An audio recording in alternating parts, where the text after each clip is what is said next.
பாக்கியம் கிரியேஷனல் சேனலுக்கு உங்களை அன்போடு வரவேற்கிறேன். இன்றைக்கி லைனிங் சுடி தான் மேல் டாப்பு தைக்க போகிறோம். அந்த லைனிங்க்கு நான் 2 மீட்டர் கிளாத் எடுத்து மடித்து போட்டுக்கிட்டேன். அளவு சுடியை மேலே மடித்து போட்டிருக்கேன் பாருங்கள். 2 மீட்டர் கிளாத்து. இது மடிப்பு 4ஆக மடிச்சுக்கிட்டு மடிப்பு பகுதி நம்மளை பார்த்து இருக்கணும், ஓப்பன் பகுதி நம்மளுக்கு ஆப்போசிட்டில் இருக்கணும். அந்த மாதிரி நான் போட்டுக்கிட்டேன். அளவு சுடிதார் எடுத்து நல்லா நீவி விட்டுக்கிட்டேன். நீவி ஒன்று போல் வச்சுக்கிட்டு நம்ம டிசி கட்டி இருக்குல்ல, அதை எடுத்து நம்ம ஒரு அடையாளம் போட்டுக்கிறோம். இப்போ நான் அடையாளம் கைக்கிட்ட ஒரு அடையாளம் போட்டுக்கிட்டேன். அப்புறம் அப்படியே கையிலேருந்து இறக்கம், இடுப்பு இறக்கத்தில் ஒரு அடையாளம் போட்டுக்கிட்டேன். அப்புறம் நேராக ஒரு அடையாளத்தை போட்டுக்கிட்டு கழுத்து பானைக்கு தான் வைக்கிறேன். அதனால் அளவு சுடியை நம்ம சுருட்டிக்கிடுவோம். சுருட்டி எடுத்துக்கிட்டு ஷோல்டர் அளவுக்கு நம்ம கரெக்டாக குறிச்சிக்கிறணும். அப்புறம் கழுத்து நான் பானைக்கு தான் வைக்க போகிறேன். முன்பக்கமும் பானைக்கு தான், பின்பக்கம் பேக் சைடும் பானைக்கு தான் வைக்க போகிறேன். இப்போ அளவு சுடியை எடுத்து வச்சுக்கிட்டு பாருங்கள். நான் ஃபஸ்ட்டு ஷோல்டருக்கான அடையாளத்தை நம்ம போட்டுக்கிறோம். ஆல்ரெடி 4 இன்ச்சு இருக்கலாம். ஷோல்டர் அகலம் 4 இன்ச்சு இருக்கலாம். கழுத்து இறக்கம் நான் 6 இன்ச்சு வச்சுக்கிறேன். அப்போ தான் நம்மளுக்கு தச்சு திருப்பி போடும்போது நல்லாயிருக்கும். பின்பக்கமாக 6 இன்ச்சு, முன்பக்கமாக 6 இன்ச்சு வச்சுக்கிறேன். பிறகு பார்த்திங்கன்னா கையோட அளவு எடுத்துக்கிறேன். கையோட அளவு ஆல்ரெடி நம்ம மார்க் போட்டிருக்கோம். இருந்தாலும் இதுலேயும் 6 இன்ச்சு அளவு எடுத்து ஒரு லைன் கொடுத்துக்கிறேன். இப்படி நம்ம சுடிதாருக்கு ரொம்ப ரொம்ப ஈஸியான மெத்தடில் நம்ம வெட்டினாத்தேன் தைக்கிறதுக்கு நல்லாயிருக்கும்.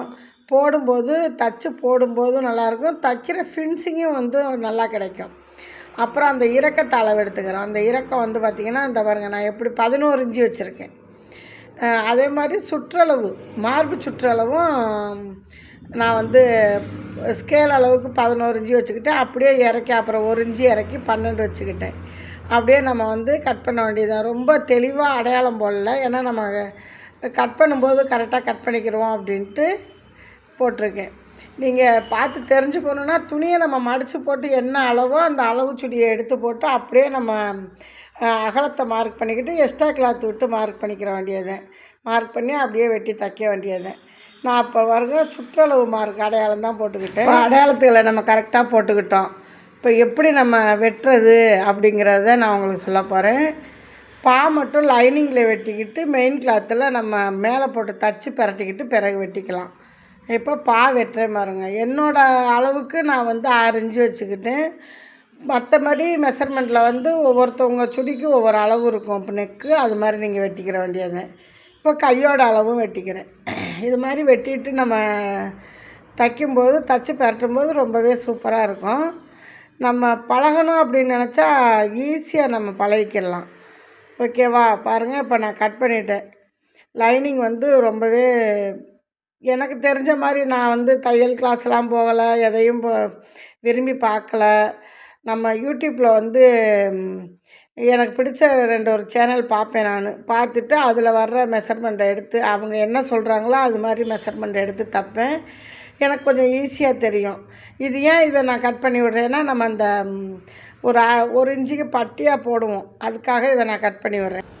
அப்புறம் பார்த்திங்கன்னா நம்ம மெயின் கிளாத், அதாவது சுடிதாரோட மெயின் கிளாத்தை எடுத்து நம்மளுக்கு என்ன அளவு தேவையோ அந்த அளவுக்கு நான் 4 பாகமாக மடிச்சுக்கிட்டேன்.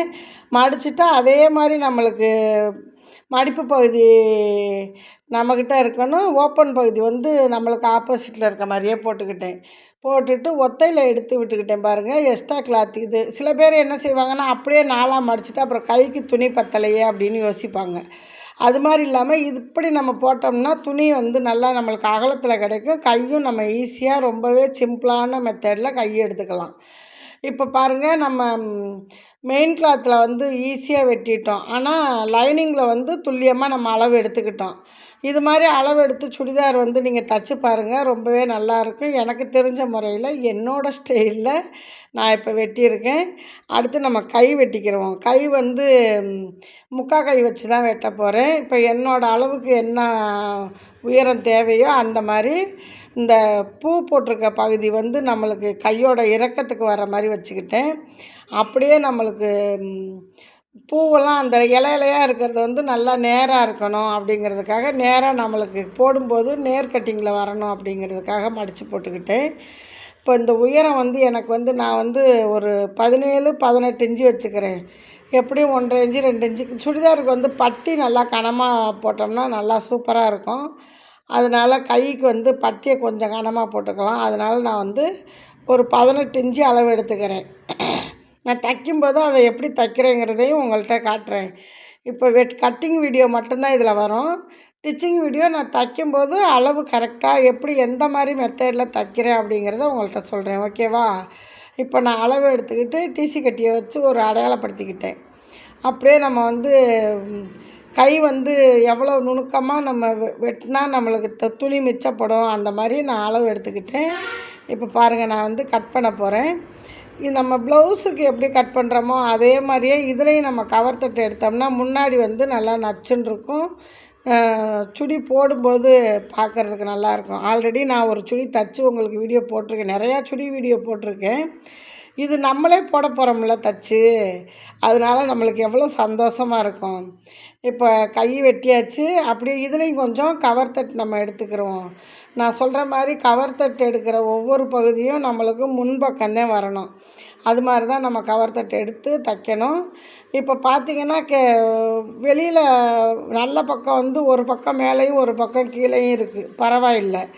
ஆனால் உள்பக்கம் போகிறது வந்து ரெண்டும் சமமாக இருக்குல்ல உள்ளறையே, அதனால் நம்ம அப்படியே எடுக்கலாம். மெயினாக இந்த கிளாத்தில் வந்து என்ன ஒன்று இப்போ இருக்குன்னா, உள்ள வெளியை பார்த்து தைக்கிற மாதிரி இருக்குது. அதனால் ரொம்ப பார்த்து எந்த பக்கம் உள்பக்கம் வரணும், எந்த பக்கம் வெளிப்பக்கம் வரணும் அப்படிங்கிறத நம்ம தைக்கும்போது கரெக்டாக பார்த்து தைக்கணும். இல்லைன்னா ஒரு கலர் டிம்மாக இருக்கும், ஒரு கலர் வந்து திக்காக இருக்கும். இப்போ நான் வந்து அதான் அடிக்கடி சொல்லுவேன், லைனிங்னா மட்டும் நம்ம வந்து உள்ள வெளியை பார்த்து தெளிவாக தைக்கணும். இப்போ நான் கட் பண்ணிட்டேன் பாருங்கள், கவர் தட்டும் எடுத்துட்டேன். இந்த சுடிதார் தச்சு உங்கள்கிட்ட எவ்வளோ சீக்கிரம் தைக்க முடியுமோ தச்சு தையல் வீடியோவும் போடுறேன், பாருங்கள். இது வந்து கைக்கிட்ட வந்து நம்ம அவர் அடையாளப்படுத்திக்கிறது நல்லது. அதுதான் சென்ட்ரு பகுதி. கையில் வந்து சென்ட்ரு பகுதி அடையாளப்படுத்தி தைக்கிறது ரொம்பவே நல்லது. இப்போ நான் தச்சு வெட்டிக்கிட்டேன். தைக்கிறது உங்களுக்கு நான் வீடியோ போடுறேன், ஓகேவா? நம்ம வீடியோவை வந்து ஃபுல்லாக பாருங்கள். ரொம்பவே ஈஸியான மெத்தடில் வெட்டியிருக்கேன். அடிக்கடி நான் சொல்கிற ஒரு பதிவு என்னன்னா, அடிக்கடி குரல் கொடுக்கறது என்னன்னா, பெண்களாகிய நம்மளுக்கு ஒரு கைத்தொழில், அது தையல். இந்த சுடிதார் கட்டிங் உங்களுக்கு பிடிச்சிருந்துச்சுன்னா நம்ம சேனலுக்கு தொடர்ந்து ஃபாலோ பண்ணுங்கள். இது தைக்கிற வீடியோவும் உங்களுக்கு நான் போட்டு வரேன். பேண்ட்டு கட் பண்ணுற வீடியோ இப்போ எடுப்பேன், அதையும் சேர்த்து நான் போட்டு வரேன் உங்களுக்கு. ஒவ்வொன்றும் தனித்தனியாக, பேண்ட்டு வீடியோ தனியாக, சுடி கட்டிங் தனியாக, பேண்ட் கட்டிங் தனியாக, அதே மாதிரி டிச்சிங்கும் தனித்தனியாக போட்டு வரேன். பொறுமையாக பார்த்து தெரிஞ்சுக்கோங்க, ஓகே?